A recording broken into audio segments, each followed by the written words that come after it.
Bonsoir, merci de nous rejoindre pour débuter. Direction La Faute et l'Aiguillon-sur-Mer. L'avenir de ces deux communes se joue ce soir. Les conseillers municipaux se réunissent en effet pour se prononcer sur la création d'une commune nouvelle réunissant les 2600 Fautais et Aiguillonnais. Une réflexion lancée il y a quelques mois par les deux nouveaux maires élus l'an dernier. Pierre Dalissu. Voici un des deux ponts qui relient l'Aiguillon-sur-Mer et La Faute-sur-Mer. Ces deux communes séparées par le Lay ne formeront peut-être bientôt plus qu'une. Un choix mûri par les deux maires et leurs équipes qui ont fait un constat. Leurs deux communes évoluent avec le temps.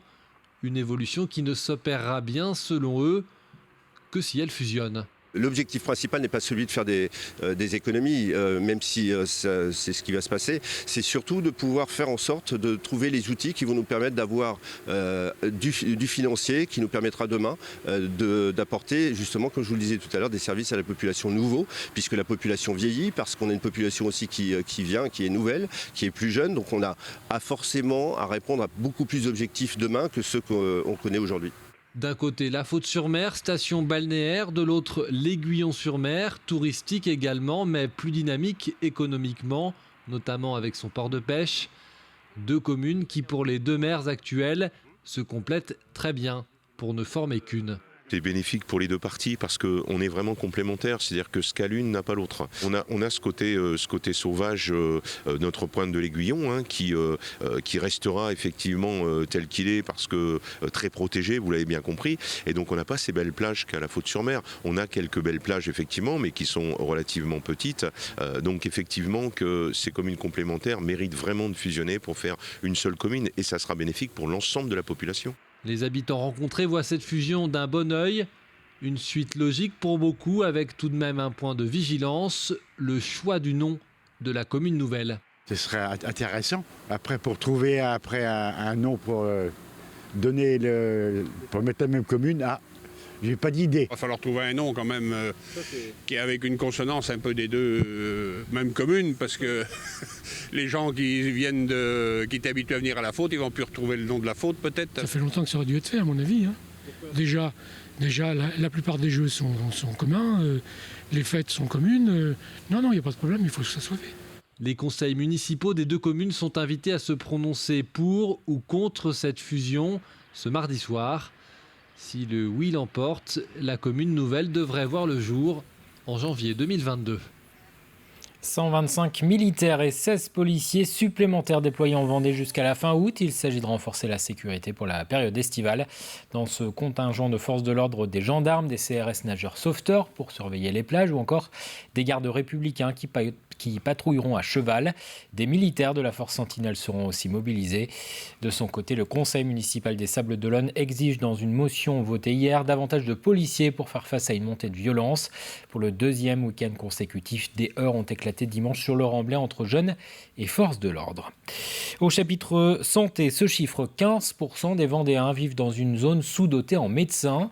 Pour tenter de résoudre ce problème, les initiatives se multiplient. Saint-Gilles-Croix-de-Vie, par exemple, a lancé au printemps dernier un centre municipal de santé avec un médecin. Un deuxième praticien est arrivé récemment et un troisième devrait rejoindre le centre à la rentrée. Des médecins salariés directement par la ville, une solution qui semble convenir à une partie des généralistes. Le fait qu'il n'y ait pas tout l'engagement administratif au départ, le matériel, les secrétaires, etc., le bureau, ça c'est un gros avantage par rapport à une installation libérale. Et puis c'est aussi l'exercice salarié en lui-même, il y a aussi des horaires, des congés payés. Le médecin isolé avec le cabinet collé à la maison, ça n'existera plus, je pense. Je vois vraiment en équipe et avec aussi tous les paramédicaux autour qui sont indispensables. Dans le reste de l'actualité, les candidats au bac fixés depuis ce matin sur leurs résultats. En Vendée, 6600 élèves de terminale se présentaient à l'épreuve. Une session 2021 particulière en raison de la crise sanitaire. Plus de 80% de la note finale résulte du contrôle continu. Devant les panneaux de résultats, il y avait donc peu de surprises, comme a pu le constater Marie-Aimée Copleutre au lycée Rosa Parks de La Roche-sur-Yon.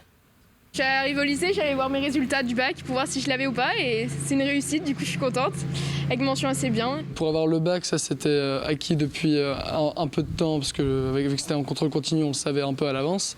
Mais la mention, je savais pas trop, du coup c'est plutôt une bonne nouvelle d'avoir la mention bien. Moi j'ai eu mon bac avec la mention assez bien, donc voilà, je suis content parce que voilà, c'est une mention, c'est du bonus après le bac, donc voilà, ça me va totalement. C'est un soulagement tout d'abord, et puis ça me permet de me libérer pour cet été et de plus trop penser à ça et de pouvoir commencer ma saison tranquillement. On ouvre une page sport avec d'abord un Vendéen choisi pour être porte-drapeau à Tokyo. Stéphane Houdet, licencié à Saint-Hilaire-de-Riez, sera à la tête de la délégation française pour les Jeux paralympiques qui se dérouleront du 24 août au 5 septembre. Stéphane Houdet est numéro 6 mondial de tennis fauteuil et quadruple médaillé paralympique.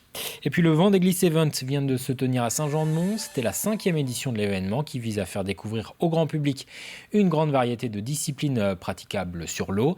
Des initiations et des démonstrations de stand-up paddle ou de wing foil étaient proposées. Au programme également des compétitions. On a eu une course longue distance qui partait de l'Île-Dieu et qui arrivait donc à Saint-Jean-de-Mont. Il y avait une 50aine de coureurs qui ont fait la traversée. Ils partaient vraiment au large de l'Île-Dieu depuis un bateau.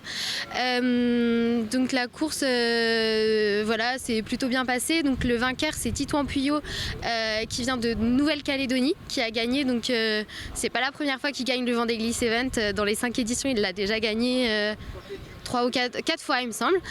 Et niveau féminin c'est l'américaine Fiona Wild qui a gagné. Passons à table à présent avec le lancement de l'opération La Vendée se sublime. Toutes les semaines, un cours de cuisine sera diffusé sur Internet. Dans ces vidéos, des chefs dévoileront une idée de recette à réaliser au barbecue avec un produit vendéen bénéficiant d'une IGP ou d'un label rouge. Une initiative de Vendée Qualité et de Cooking University. Découverte, Alexia Janet. Bonjour à tous, je suis très contente de vous retrouver aujourd'hui pour une nouvelle recette de cuisine. Pauline Billot est chef à domicile et voilà près d'un an que son activité tourne au ralenti. Aujourd'hui, pour la relancer, elle participe à l'opération La Vendée se sublime organisée par Cooking University. Le principe, réaliser une recette face caméra au barbecue avec un ingrédient local phare. L'occasion de tourner la page sur ces derniers mois compliqués. C'est de la visibilité aussi, on crée du contenu et puis c'est vrai que c'est toujours sympa en fait. C'est des opérations croisées, on a l'éleveur, on a le chef. L'éleveur est content de voir ce qu'on fait avec son produit et nous on est content de voir d'où vient le produit. C'est qu'on sort d'une période qui est quand même pas très, qui a été un peu compliquée en fait pour tous les métiers de bouche de manière générale. Comme elle, 3 autres chefs vendéens participent à l'opération, chacun pour une vidéo et une recette différente, et à chaque fois à leur côté un producteur local. Nous on est le premier échelon, on est à la production, des fois on ne sait pas forcément, et d'avoir une ouverture comme ça pour faire la promotion, on voit aussi qu'il y a des chefs qui en sont satisfaits, qui travaillent bien aussi nos produits derrière, et on peut voir la continuité jusqu'au bout, jusqu'à l'assiette, quoi. Et il y a un intérêt personnel et il y a un intérêt aussi pour le consommateur pour faire voir qu'on fait du produit de qualité. Aujourd'hui, la qualité, c'est important. On a un patrimoine, on a un savoir-faire au point de vue local qu'il faut mettre en avant. Au-delà de mettre en avant le patrimoine culinaire vendéen, Cooking University souhaite faire passer un message, inciter les internautes à consommer autrement. On vous montre qu'on peut faire à manger chez soi rapidement avec des produits simples qui sont cultivés à côté de chez soi pour forcément pas beaucoup d'argent. Notre objectif, c'est vraiment apprendre aux gens à mieux consommer en ayant tous les aspects, tous les bienfaits de la nourriture, mais vraiment à apprendre à mieux consommer et à consommer local. La Vendée se sublime, c'est 4 vidéos au total, toutes diffusées sur les réseaux sociaux d'ici à la fin du mois de juillet. Enfin, pour terminer, rencontre avec une araignée géante. Elle vient de prendre place à Moutier-les-Maufais, au cœur du site de loisirs Offen Park. Une œuvre réalisée par un artiste installé en Vendée, Franck Mariage. Il a déjà réalisé dans le passé des sculptures géantes pour d'autres parcs d'attractions, des festivals ou encore pour des ronds-points. Cyril Guillet.